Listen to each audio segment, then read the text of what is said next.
Donc, par rapport à cette suite arithmético-géométrique, on va voir qu'en vrai, on peut l'exprimer entièrement. Par contre, on vous donnera toujours une expression pour vous aider.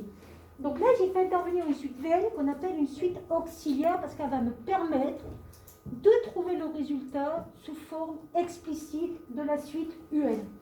La question est la suivante. Montrez que la suite VN, je vous rappelle les notations. Entre parenthèses, c'est une suite. S'il n'y a pas de parenthèse, VN, c'est quoi? C'est le terme de rang N. D'accord?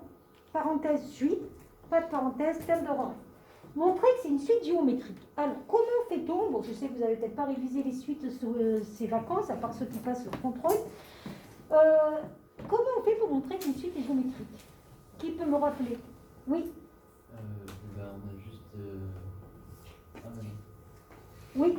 C'est pas une fusion divisée par une. Oui, en fin de compte, il faut montrer que le quotient est une constante, quelle que soit elle. Donc nous, on va écrire pour tout n, et on va essayer de vérifier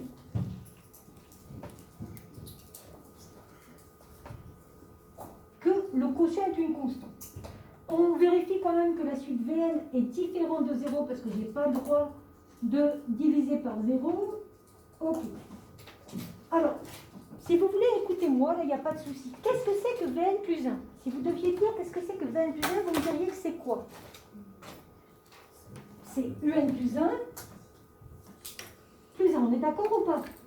Si Vn, c'est Un plus 1, Vn plus 1, c'est Un plus 1 plus 1. Faites attention aux indices. Hein. Qu'est-ce que c'est que Vn? C'est Un plus 1. Pour l'instant, ça va? Ok. Un plus 1, je n'oublie pas que j'ai une hypothèse de départ. Qu'est-ce que c'est que Un plus 1? Eh bien, je remplace. Vous voyez, jusqu'à là, il n'y a pas trop de difficultés particulières. Ok. Je continue. Ça fait donc 2 Un plus 2. Ok. Et là, vous vous rendez compte que je ne peux pas simplifier comme ça pour avoir une constante. Mais, normalement, vous devriez avoir une petite chose à faire pour qu'on puisse simplifier un facteur commun. Oui. On peut factoriser le 2. Alors, vous factoriserez toujours par le nombre qu'il y a devant UN. Parce que le but, c'est d'éliminer les UN en haut et en bas. Attention, il y en a plein qui me font ça souvent. Il y a UN en haut, il y a UN en bas, je me barre. Non, pourquoi? C'est pas parce qu'il y a 2, non. Parce que là, c'est une somme. Vous n'avez pas le droit d'effacer des noms quand c'est une somme. On a le droit de simplifier quand c'est un produit.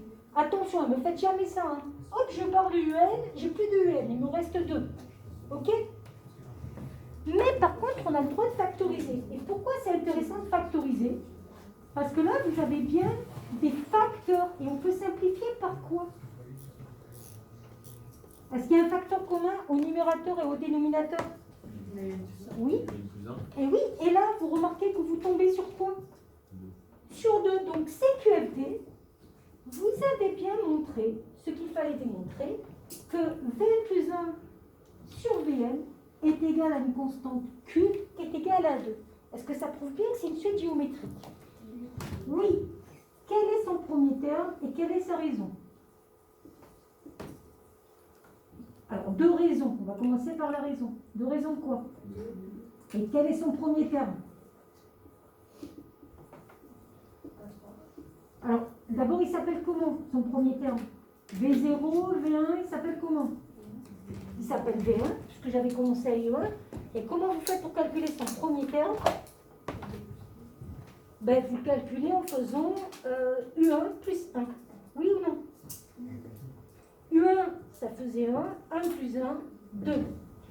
Bon, ça c'est bien, parce que si vous avez une suite géométrique dont vous connaissez la raison et le premier terme, est-ce que vous pouvez trouver une formule explicite?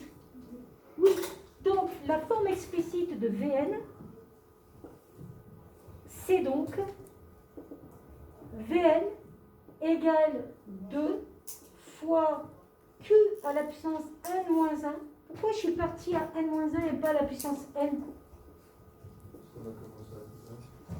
Et oui, on a commencé à 1, donc on a un terme en moins quand on fait le calcul. Faites attention, quand vous commencez à 1, vous avez un terme en moins. Ça, on pourrait même le simplifier, ça fait quoi? 2 fois 2 puissance n-1. Je vais l'écrire là, peut-être si on ne voit pas. Ça fait quoi ça quand on simplifie? 2, c'est 2 puissance combien? Oui, Ça fait 2 puissance n. ça fait 2 puissance n. Pourquoi? Parce que 2, c'est 2 puissance 1. Et quand on ajoute les puissances, ça fait 1 plus n moins 1, 2 puissance n. Alors pourquoi c'est intéressant? Vous venez de prouver que la suite Vn est égale à 2 puissance n. D'accord? Donc en résumé, vous avez que Vn est égal à 2 puissance n. Comment allez-vous faire pour trouver un maintenant? Dans toutes les relations que j'ai là, il y a une relation qui m'intéresse pour trouver un. Laquelle? Oui. J'ai une question. Vous avez marqué le premier terme, V1 égale V1 plus 1. Le premier terme, il s'appelle V1. Comment je le calcule en faisant E1 plus 1? D'accord? E1, il faisait 1. Ah, c'est un U. D'accord, pardon. Oui, c'est un U. Ok. Donc, je vais répéter ma question. C'est un U, là. Comment vous faites? Comme ça? Je vais répéter ma question. Moi, j'ai trouvé Vn. Je veux Un maintenant. Quelle relation je dois prendre? Oui. Vn est égal à un plus 1. Et oui, regardez la relation qui relie Un et Vn, c'était celle-ci. Or, si vous voulez Un, vous allez prendre quoi? Vn moins 1. Or, Vn, c'était Un plus 1.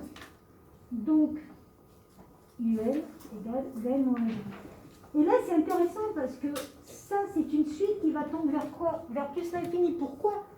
Parce que 2, vous multipliez par 2, par 2, par 2, par 2, par 2 à l'infini, ça tendra bien vers l'infini. Et ce qui est intéressant, c'est que, est-ce qu'ici, je peux calculer U4, par exemple, directement? En faisant quoi? 2 puissance 4 moins 1. Eh oui, est-ce que j'aurais pu le faire avant si je n'avais pas fait ça?